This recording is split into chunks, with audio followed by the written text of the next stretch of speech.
I am Dr. Diogo Pinheiro, and this is Allison Grundel, and we are going to be talking about writing a workshop for our annual research conference, sorry. And so our annual research conference, we have a deadline for submissions that is February 17th by midnight. You can find the link to ARC on our webpage, or you can send an email to us if you have any questions.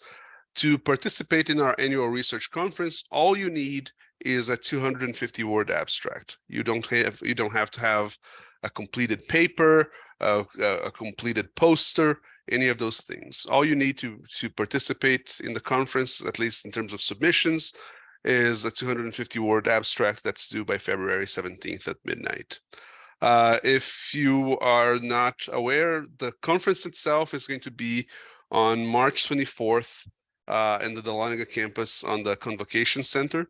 It's going to be between 9 a.m. and 3 p.m.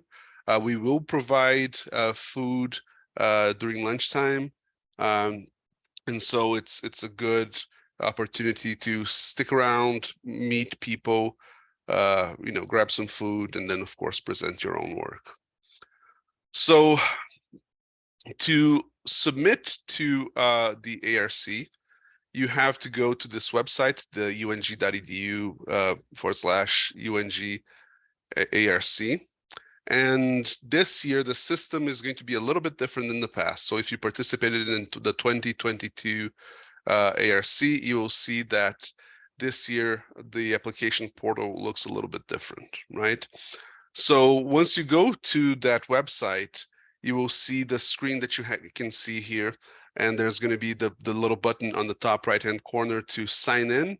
And once you sign in, you're going to follow the instructions on how to submit your abstract.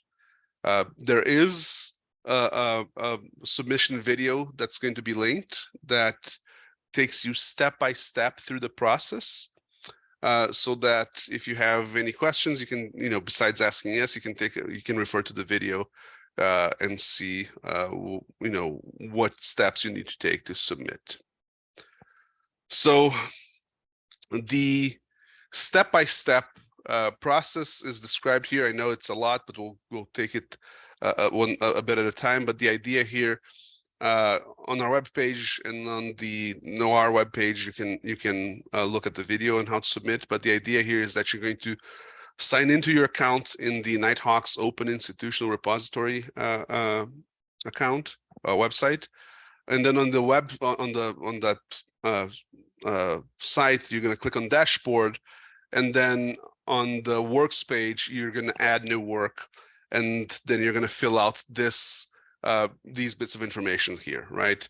Your title, whether you're going to be doing a poster or an oral presentation, your last name, your first name, whether you're an undergraduate or graduate student, your main campus, right?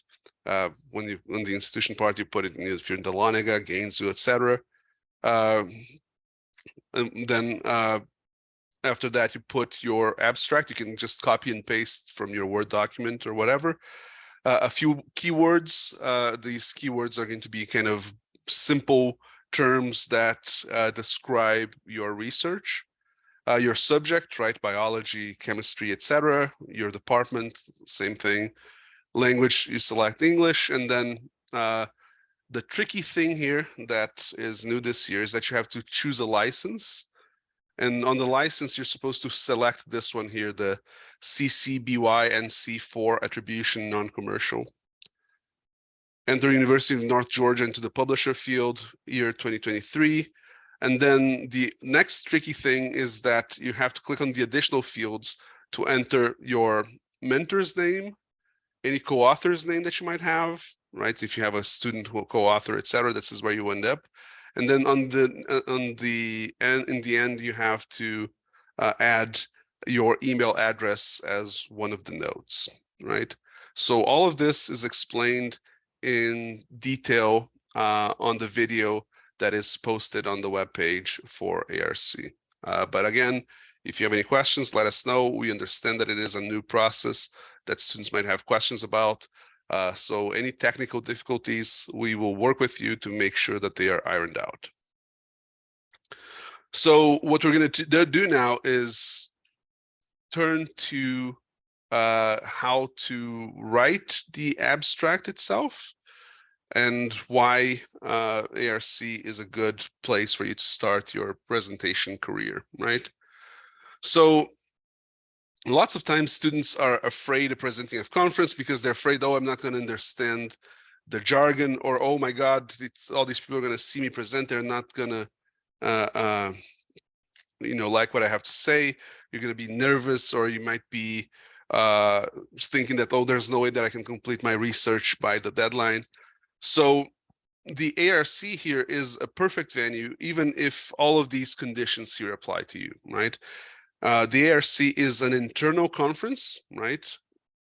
It is going to be other UNG students, faculty members, etc., who are going to have kind of your best interests at heart. It's going to be at a place where you're familiar. It's your own home institution, right? Where we generally tend to accept all types of projects, right? In other words, you don't have to think about your presentation as kind of like this book length project that it's going to be super ambitious, right? You have a final paper for a class that you particularly are proud of, right? It's fine to submit that. You have an idea for research that you haven't done yet, but that you want to get feedback on. It's okay to submit that.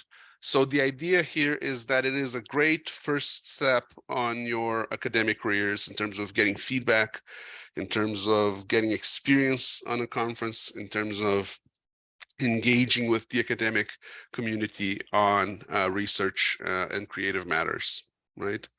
And so the first real question that you have to ask yourself is, what type of submission do you want to submit to the ARC, right? Because one of the questions that we're going to ask you is, do you want to have a poster presentation or an oral presentation, right?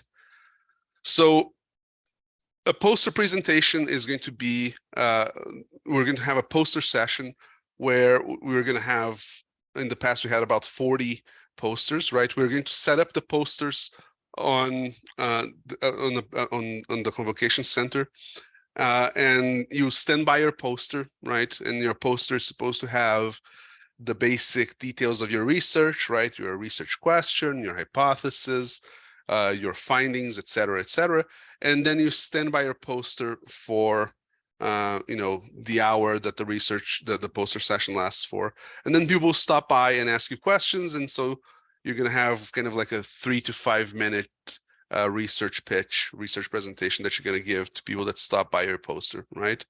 And so it is very good for kind of, if it's their first time presenting at a conference, if it is something that you really need to be able to explain in more detail, right? All of that is perfect for a poster session, right? You stand by your poster, people stop by, you have a conversation, you chat, they ask questions, you answer those questions, right? So it is ideal for kind of first timers or for certain types of science where you really need to have that visual aid next to you. Whereas for oral presentations, what's happening in oral presentations is that we're going to have different rooms set up for oral presentations, and then we'll have panels. These panels are going to be between an hour and 15 minutes long. And they're going to have 3 or 4 papers in each panel, meaning that students will have about 15 minutes to present their research there, right? So, you show up to the panel, the first student stands up and presents. They might have PowerPoints, they might have slides, they might have some other form of visual aid. And so they'll present for 15 minutes, and then it's the next student's turn. The next student does the same thing. And then at the end, normally there will be a Q&A session with the audience, right? There is no right or wrong answer in terms here of which one you're going to pick. You can do a poster presentation or an oral presentation. It is fine. It's whatever you're comfortable with. And if you are in some of our creative fields like music or visual arts, you can do either one of those two, right? If you're in music and you want to have kind of a recital type of panel where you actually perform your song in front of people, that's fine. If you're visual arts and you want to present your artistic project as a poster, that's fine, right? So we welcome all fields and all disciplines. And so this question is up to you, right? Do you want to do a poster? Do you want to do an oral presentation, right? If you want to do a poster, of course, you will have to then prepare a poster, but we will print the poster for you, right? So you don't have to worry about like, oh, how am I going to get the poster there? You send the file to us, we can have it printed for you. So on the abstract itself, here's what you're supposed to include in your abstract, right? The abstract is going to be the summary of your project. It's going to give kind of like a big picture view of what you did and why we should care. It should be something that you have your audience in mind, right? In other words, the ARC is a general conference, so your abstract should use language that is accessible to a general audience, right? And of course, you can reach out to our Kirk ambassadors or other folks to see if they have any advice about these abstracts. So in terms of crafting the abstract, the step-by-step process here is this, right? First, think about what is the big picture problem, topic, issue that you're trying to address, right? For some of you, your project is going to be of scientific relevance, right? You're going to have a new technique that you want to apply to a particular, biological problem. You have a particular idea to test a particular theory in the social sciences, right? So for some of you, the key thing is going to be the scientific relevance. For others, it's going to be the real world relevance of your project, right? Oh, you found a way to provide cheaper drugs for this population or something like that, right? So the idea here is that you start your abstract by giving the big picture idea for why your project matters, right? There's this big problem here. It might be a problem of a scientific nature. It might be a problem of a real world nature. You present this big problem. You say, hey, there's this big issue here, and we don't know enough about this because here's a gap in the literature, or here's something that we don't really quite understand. Here's how my project is going to help with that big world problem, big scientific problem that we're discussing. And then you provide a few details, right? What methodology are you hoping to use? What is what are your results? What is your data coming from? And then you conclude by saying, here's what we did, here's what we found, et cetera, et cetera. Of course, as I mentioned, we do accept proposed research. In other words, it is okay for you to submit an abstract with research that hasn't been conducted yet. And so in that situation, it is okay for you to say, here's what I'm hoping to do, here's what I'm planning to do, here's what I'm planning on finding, right? So in other words, it doesn't have to be research that's completed. It is okay to have research that is on the planning stages. Just make sure that that's noted on your abstract. But so that's the big idea here, right? Big picture, fill in how your research is going to fill in the gaps for that big picture. Data methodology, if it's applicable, results, if it's applicable, conclusion in 250 words, right? So here is the criteria that we're going to be using to evaluate submissions, right? So the first criteria that we're going to be using in terms of evaluating submissions is the quality of the writing, right? Are you using proper academic form, proper grammar, proper spelling, right? In other words, it doesn't have to be super complicated, right? In fact, I would avoid jargon, but at the same time, you are writing for a professional audience, right? In other words, don't be too informal, don't use slang, don't use a language that's too colloquial, right? So keep it clear, concise, professional, and aimed at kind of a general audience. The second criteria is is the thesis statement, hypothesis, or the purpose of the research clear, right? This is where you mention why your research is important to this particular problem that you're pointing out, right? So is there a clear idea behind this research or this presentation, right? So that's the second criteria. The third criteria is where you talk about the data or the methodology that you have used or that you're planning on using, right? In other words, is there evidence that you've given it some thought and that you have a research plan, a project plan, right? And in the case of research that has already been conducted, if that has already been, if there's evidence that it has already been conducted, and if it's planned, if it's kind of a reasonable thing to plan ahead, right? And then the last criteria is the significance or relevance to the field, right?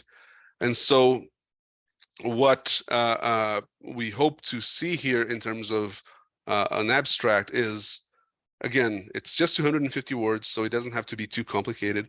Avoid jargon, but also avoid colloquial language, and start out by saying, there's this issue, this big issue that is important. Here's why it's important. Here's what we don't know about this. Here's how I'm trying to fill in the gap here, and here's the data and methods that I'm using, right? That's the basic outline of an abstract, right? So don't overthink it, but at the same time, give it an appropriate amount of thought to your abstract. If you have questions, if you have concerns, you can reach out to myself, to our office, to our faculty fellows. We will all gladly take a look at drafts, at questions that you might have. And then, of course, we hope to see you all at the annual research conference. Again, as Dr. Pinheiro mentioned, if you have any questions, you can feel free to email us. Our email is curca, curca @ung.edu. Thank you.